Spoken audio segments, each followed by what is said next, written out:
Hola, bienvenidos a Escritos y Manuscritos, mi nombre es Pau Rojas, soy la escritora de las 5 reglas y el día de hoy vamos a hablar acerca de este libro.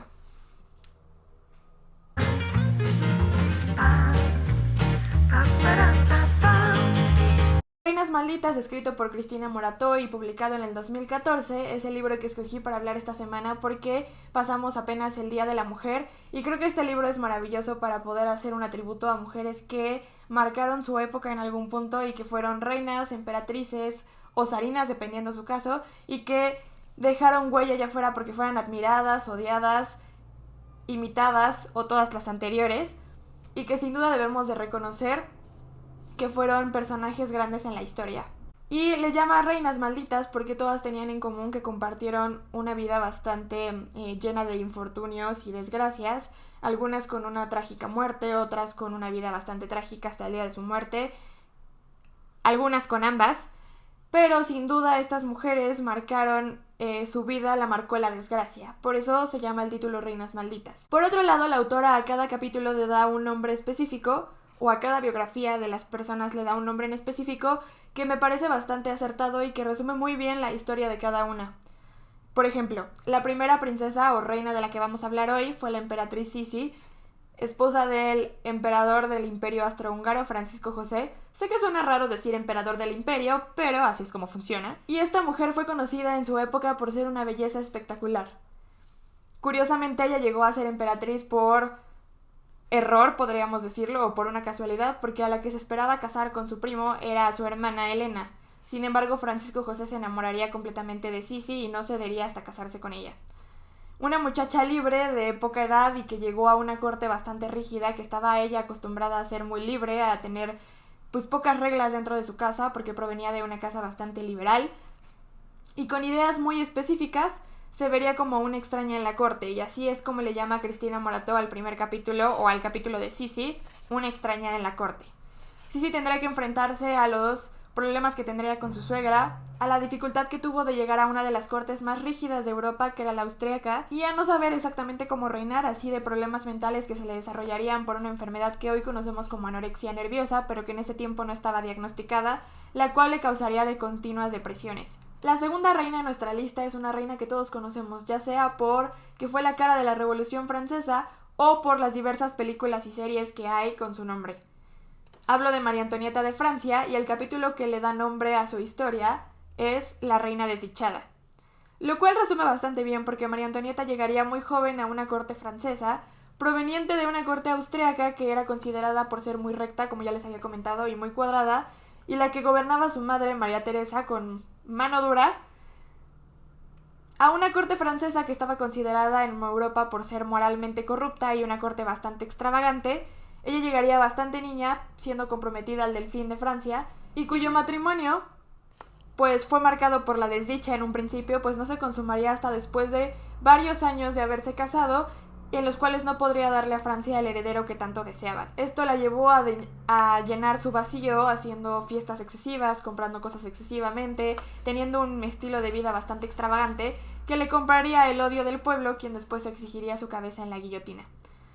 María Antonieta comprendió hasta muy tarde que debía ser una madre y una soberana, y cuando empezó a hacerlo, le quedaba bastante poco tiempo. Terminaría siendo encarcelada y pasaría meses en condiciones pésimas, las cuales le causarían ceguera y continuas hemorragias, para después llegar a una especie de juicio, que realmente era una sentencia anticipada, y terminaría siendo condenada a la guillotina. La siguiente reina en nuestra lista es una reina que, como su capítulo lo dice, tenía un espíritu indomable y con el que causó revuelo en Europa por 3 cosas, yo diría que 4 cosas muy específicas. La primera, porque nunca se casó. Ella quería ser una persona independiente, era muy dueña de sí misma y nunca aceptó casarse con nadie, aunque los pretendientes no le faltaban. La segunda, porque la gente consideraba que parecía más hombre que mujer. La reina Cristina de Suecia no le gustaba peinarse como las mujeres de su época y siempre dijo que tenía problemas considerándose o identificándose sexualmente porque desde niña sus padres querían un hombre. Y con la idea que nunca se sentiría cómoda siendo mujer. La tercera razón es porque ella se convirtió al catolicismo y eso la lleva a nuestra cuarta razón, que fue abdicar al trono. Ella prefería ser dueña de sí misma a ser dueña de un gran territorio y así lo decidiría abdicando al trono de Suecia y convirtiéndose al catolicismo. Era una mujer bastante culta que se rodeaba de la crema innata de la ciencia y la filosofía y que por eso también causaría bastante revuelo en su época. El capítulo de nuestra cuarta reina se llama Un destino trágico y narra la historia de Eugenia de Montijo, quien después se convertiría en emperatriz de los franceses, casada con Napoleón III. Sin embargo, esta historia es bastante interesante porque nos habla desde su nacimiento como una mujer no precisamente de la realeza, porque no era princesa, sino que era hija de condes, pero que terminaría siendo emperatriz de los franceses, quien no terminarían por aceptarla nunca, porque le llamaban la española, la austriaca, pero nunca la consideraron como su emperatriz. Eugenia de Montijo sufriría mucho por esta situación, además de la pérdida de sus hijos y de la pérdida de su esposo, quien también tuvo bastantes problemas porque era todo un Don Juan de la realeza en esa época, y sufriría bastantes engaños por parte de su esposo, a quien siempre amaría y terminaría sus días de luto para siempre, hasta el día de su muerte, que pidió que lo enterraran al lado de su esposo y de su hijo. Nuestra penúltima reina es una de mis personajes favoritos de la historia, una de las reinas que más me gustan, en especial su biografía porque se me hace muy impresionante su vida, y a esta la llama la vida de un imperio, y con ella me refiero a Victoria de Inglaterra, quien empezó a gobernar muy joven, justo cuando cumplía los 18 años, y que después terminaría siendo el reinado más largo de su época y quien terminaría siendo una de las mujeres más poderosas también de su época y de la historia. Por eso se le llamaría después a un periodo histórico en la vida de Inglaterra, la época victoriana. Victoria desde muy chica sufrió bastantes manipulaciones y vivió bajo el gobierno de su madre y de una persona que ella consideraba como su favorito, quienes la mantenían bajo un protocolo muy estricto, el cual tenía cosas como que no podía dormir sola, dormía en la habitación de su madre, o que tenía que bajar las escaleras en compañía de una persona. Todo esto para asegurar la subsistencia de la que sería después heredera al trono. Cuando inicia a gobernar, también creen que es demasiado joven e inexperta para gobernar y todo el mundo intenta poner presión sobre ella y manipularla.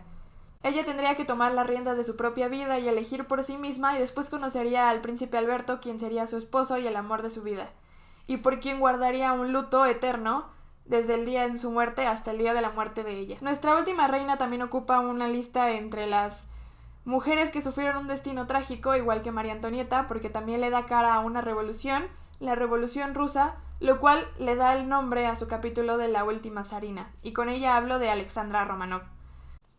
Era nieta de la reina Victoria y era una princesa alemana que se comprometería con el zar Nicolás II a pesar de las dificultades que tendrían, porque ella no solo era alemana y también era una extranjera, sino que también era luterana. El zar Nicolás, al pertenecer a Rusia y representar a Rusia, era un ortodoxo. Vivieron bastantes dificultades, empezando por las enfermedades de su hijo menor, Alexei, que sería el heredero y que sufriría grandes hemorragias y enfermedades que solo podrían ser curadas por un hombre que después causaría su decadencia, que es Rasputín. Y si no saben esa historia, los aliento a que la busquen, es muy interesante la historia de los zares. Yo tengo un libro que se llama Los Romanov, que probablemente después haga una reseña acerca de ese libro, es muy interesante y nos habla sobre la historia de los últimos zares de Rusia. Y pues bueno, en general este libro es bastante bueno. Es una biografía, por lo cual sí, es bastante historia. Si no les gusta la historia, tal vez deberían considerar otro libro, pero también está bastante hecho como una novela. La autora no solo nos tira cosas y fechas y números y nombres, sino que también nos va narrando desde el nacimiento de cada uno de nuestros personajes, su ascensión al trono y su fallecimiento. Lo hace de una forma bastante sencilla, bastante completa, bastante coherente y bastante concisa. En las frases les dejé frases acerca del libro, pero también traté de buscar fragmentos que ellas dijeran y que vienen plasmados en el libro, así que espero que les gusten.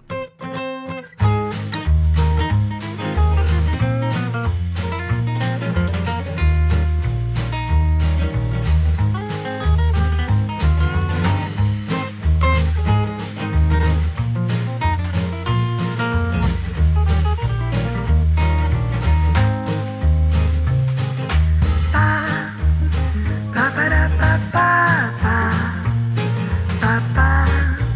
ba ba ba.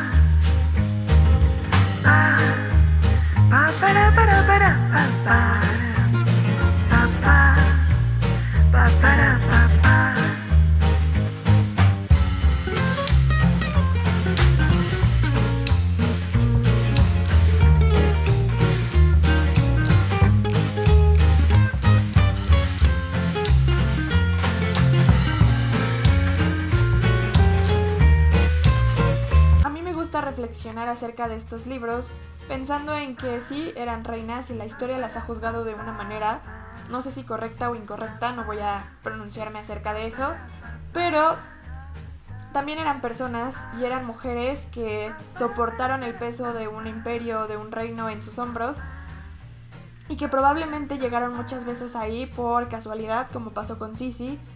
A lo mejor no querían estar ahí, como pasó con Cristina, o llegaron demasiado inexpertas, como le pasó a María Antonieta, y para el momento en el que descubrieron quién tenían que ser y cómo debían gobernar un imperio o un reino, les resultó demasiado tarde. Una de las cosas que me gusta de estos 6 personajes es que ninguno de ellos dejó de ser ellas mismas. A pesar de que sufrieron diferentes situaciones, todas lo que buscaban era libertad. Buscaban poder ser dueñas de sí mismas. Y creo que eso es algo que vale la pena recordar de todos los personajes históricos. No solo lo que hicieron para que pudieran tener su lugar en la historia, sino quiénes fueron. Darle humanidad al personaje. Reconocer a la persona detrás del retrato, detrás de la pintura, detrás de lo que los ganadores de la historia escribieron sobre ellos, porque sabemos que la historia lo escriben los ganadores. Entonces siempre es bueno conocer diferentes ángulos de la misma historia. Así que eso es todo por hoy. Les agradezco mucho, como siempre. Déjenme sus comentarios si ya leyeron el libro, qué tal les pareció, si no, cuéntenme qué personajes de la historia les gustan, qué mujeres influyentes de la historia ustedes admiran. Yo admiro muchísimas, estas solo son algunas de ellas de las que me parecen interesantes. Pero cuéntenme ustedes qué opinan, les gustaron las frases, ustedes conocen algo sobre estas personajes que les hablé. Espero que después podamos hacer un video acerca de ellas. Cuéntenme qué otro libro quieren que reseñamos. Y si les gustó, denle like, suscríbanse. Y hasta la próxima.